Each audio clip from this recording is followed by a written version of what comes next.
इस वीडियो में हम करेंगे Archimedean property of real numbers. Statement क्या है इसकी?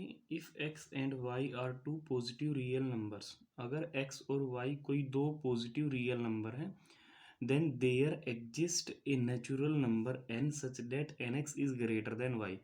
तो एक नेचुरल नंबर n जरूर एग्जिस्ट करेगा कि अगर आप उसकी फर्स्ट नंबर से मल्टीप्लाई करोगे तो वो ग्रेटर देन हो जाएगा सेकंड नंबर। तो इसको हम प्रूफ करने के लिए कॉन्ट्राडिक्शन मेथड का यूज़ करेंगे। अब कॉन्ट्राडिक्शन मेथड कैसे लगाएंगे? यहाँ पे हमें प्रूफ क्या करना है, देन के बाद जो लिखा होता है वो प्रूफ करना है, ठीक है। तो there exist a natural number N such that N X greater than Y. Proof तो ये करना है कि कम से कम एक नेचुरल नंबर जरूर मिलेगा एन, जिसकी हम एक्स से मल्टीप्लाई करेंगे तो वैल्यू ग्रेटर देन वाई मिलेगी। इसका उल्टा मान के चलेंगे।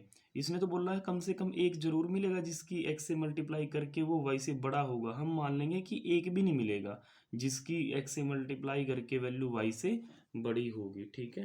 तो let there does not exist, let there does not exist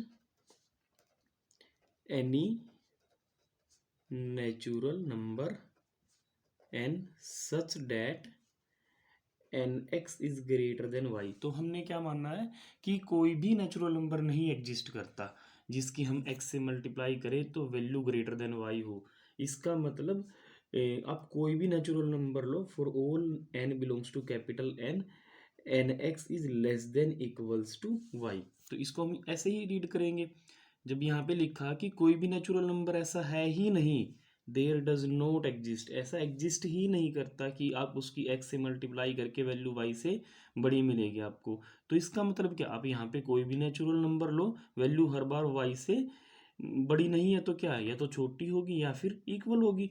तो इसीलिए हमने लिखा है कि for all N belongs to natural number N X is less than equals to Y, ठीक है। हम ये लेट करके चले हैं। अब हम क्या करेंगे, इसके बाद हम इसको जैसे प्रूफ करेंगे तो लास्ट में ना हमें एक कॉन्ट्राडिक्शन मिलेगी, क्योंकि हम एक कॉन्ट्राडिक्शन मेथड का यूज़ कर रहे हैं। हमने कुछ उल्टा मान के चले, हम इसको लास्ट में जाके क्या होना चाहिए, कोई कॉन्ट्राडिक्शन होनी चाहिए, ठीक है। तो अब यहाँ पे हम क्या करेंगे, एक सेट कंस्ट्रक्ट करेंगे। Let let us consider S equals to N X such that N belongs to natural number. अब हमने क्या किया, एक सेट कंस्ट्रक्ट किया है जिसमें किस टाइप के एलिमेंट है, जो ये गिवन टू नंबर्स थे ना एक्स और वाई, उसमें से हमने क्या किया, एक्स को पिक किया और एक्स की नेचुरल नंबर के साथ मल्टीप्लाई कर करके हमने एक कलेक्शन बना ली, ठीक है। तो ये जो सेट है इसमें कौन जाएंगे, इसमें वो नंबर जाएंगे जो n इंटू एक्स टाइप के हैं, जिनकी वैल्यू एन एक्स है, ठीक है। अब हमें ये दिखाना है पहले कि ये सेट नॉन एम्प्टी है। बेसिकली हम यहाँ पे करना क्या चाहते हैं, हम ना इस सेट पे ना कंप्लीटनेस एक्सियोम अप्लाई करना चाहते हैं। मतलब कि इस सेट को non empty bounded subset of real numbers दिखाएंगे पहले, और फिर उससे क्या मिलेगा, उससे इस सेट का सुप्रीमम मिलेगा, ठीक है। और फिर थोड़ी देर बाद हम देखेंगे कि वो सुप्रीमम को लेके ही एक कंट्राडिक्शन क्रिएट होएगी। तो फिर हमें ये बोलना पड़ेगा कि जो हम लेट करके चले थे ना, ये गलत लेट करके चले थे, ऐसा नहीं है, ठीक है। तो अब इसको नॉन एम्प्टी दिखाना है और साथ में बाउंडेड अबव दिखाना है। नॉन एम्प्टी कैसे होगा, देखो हम लिख सकते हैं X is equals to one into X, ठीक है, क्योंकि हर एक नंबर को हम ऐसे लिख सकते हैं X equals to one into X. अब वेयर वन बिलोंग्स टू, जिसमें वन क्या है, एक नेचुरल नंबर है, और नेचुरल नंबर की एक्स से मल्टीप्लाई करने के बाद तो एलिमेंट किस में मिल रहे हैं, एस में मिल रहे हैं। इसका मतलब ये एक्स भी किस में मिलेगा, this implies X belongs to S, ठीक है। तो हमने दिखा दिया एस के अंदर एक्स जाएगा, ठीक है। और एक्स तो गिवन है, एक्स एग्जिस्ट करता है, यानी एस के अंदर कुछ ना कुछ तो एग्जिस्ट करता है। This implies S is non empty, इसका मतलब एस एम्प्टी सेट नहीं है, ठीक है। अब हम इसको दिखाएंगे बाउंडेड सेट। देखो since N X is less than equals to Y for all X belongs to N, ये क्यों लिखा हमने, क्योंकि हम ऊपर यही तो लेट करके चले थे कि N X is less than equals to Y for all N belongs to natural number. ये वैल्यू हमेशा वाई से लेस देन ही रहेगी। और एन एक्स क्या है, एन एक्स तो एस के एलिमेंट्स की फॉर्म है। एस का हर एलिमेंट ऐसा ही दिखता है एन एक्स टाइप का, और एन एक्स टाइप की सारी वैल्यूज तो less than equals to Y है। इसका मतलब एस की हर एक, एस के अंदर के हर एक element less than equals to Y है। This implies S is bounded above set. इसका मतलब एस क्या बन गया, बाउंडेड अबव सेट बन गया। ठीक है, अब एस बाउंडेड अबव बन गया है, साथ में नॉन एम्प्टी है। एस बाउंडेड अबव है, साथ में नॉन एम्प्टी है। तो thus by completeness, thus by completeness axiom s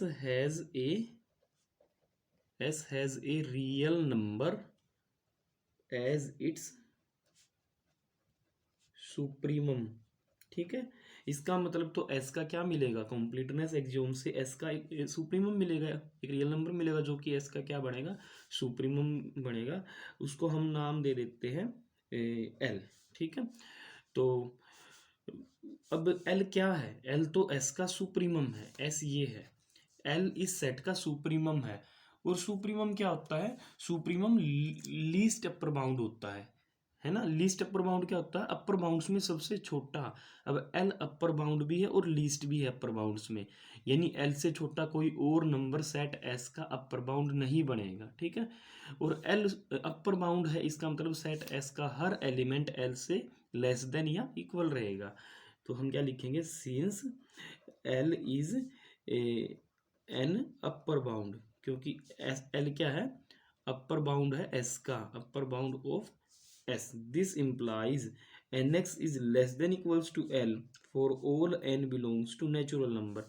इसका मतलब ये जो एस के एलिमेंट्स हैं वो हर बार क्या होगा, उनकी वैल्यू एल से लेस देन और इक्वल रहेगी। ठीक है, अब देखो एन क्या है, नेचुरल नंबर है। फॉर एग्जाम्पल अगर एन की वैल्यू हम मान लेते हैं 2, ठीक है, वो एक नेचुरल नंबर है। अगर मैं किसी नेचुरल नंबर में 1 ऐड करता हूँ तो भी क्या मिलेगा, नेचुरल ही मिलेगा। ठीक है, तो इसका मतलब अगर मैं यहाँ पे n की जगह n+1 लिख दूँ तो भी क्या मिलेगा, नेचुरल ही मिलेगा।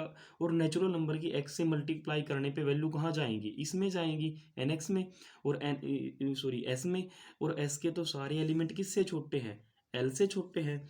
This implies n+1 into X also belongs to, ये भी किस में बिलोंग करेगा, also belongs to S. And so n+1 into X is less than equals to L. और ये एस के तो सारे एलिमेंट एल से लेस देन इक्वल है, तो ये भी किससे लेस देन इक्वल होगा, एल से लेस देन इक्वल होगा। ठीक है, this implies N X plus X is less than equals to L. This implies N X is less than equals to L minus X. ठीक है, तो N X की value क्या होगी, लेस देन इक्वल्स टू होगी L minus X. और साथ में क्या लिखना है, for all N belongs to natural number, for all N belongs to natural number, for all N belongs to natural number. ठीक है, मतलब for all N belongs to natural number N X is less than equals to L minus X. This implies L minus X is an upper bound. तो L minus X क्या बन गया, upper bound बन गया, किसका, S का, क्योंकि S के तो सारे एलिमेंट्स एल माइनस एक्स से क्या आ रहे हैं, लेस देन या इक्वल आ रहे हैं।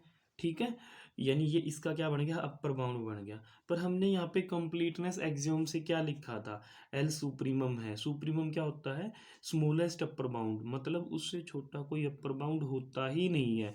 और यहाँ पे हम बोल रहे हैं उससे छोटा भी कोई अपर बाउंड है एल माइनस एक्स। देखो एल माइनस एक्स इक्वल भी नहीं होगा एल के, ठीक है ना, एल माइनस एक्स इक्वल भी नहीं होगा एल के, क्योंकि एक्स नॉन जीरो है और पॉजिटिव है। और एल में से आप non zero positive quantity subtract करोगे तो वैल्यू एल से घट जाएगी, छोटी हो जाएगी, है ना। तो ये जो नंबर है ना, ये एल माइनस एक्स एल से छोटा नंबर है और अपर बाउंड बन रहा है इसका, ऐसा तो हो ही नहीं सकता, क्योंकि ये तो इसके खिलाफ है सुप्रीमम वाली बात की। ठीक है ना, तो हम क्या लिखेंगे, विच इज ए कॉन्ट्राडिक्शन, जो कि क्या है, एक कॉन्ट्राडिक्शन है। ठीक है, तो दस आवर सपोजिशन इज रोंग, दस आवर सपोजिशन इज रॉन्ग। जो हमने सपोज किया था ना स्टार्टिंग में, जो हमने लेट किया था, हमने क्या लेट किया था, हमने ये लेट किया था ये कि कोई ऐसा रियल नंबर एग्जिस्ट कर नहीं करता, सॉरी नेचुरल नंबर एग्जिस्ट नहीं करता कि उसकी आप एक्स से मल्टीप्लाई करोगे तो वैल्यू वाई से बड़ी हो जाएगी। ये बात गलत है। इसका मतलब कोई तो जरूर मिलेगा ऐसा जिसकी हम एक्स से मल्टीप्लाई करेंगे तो वैल्यू वाई से बड़ी होगी।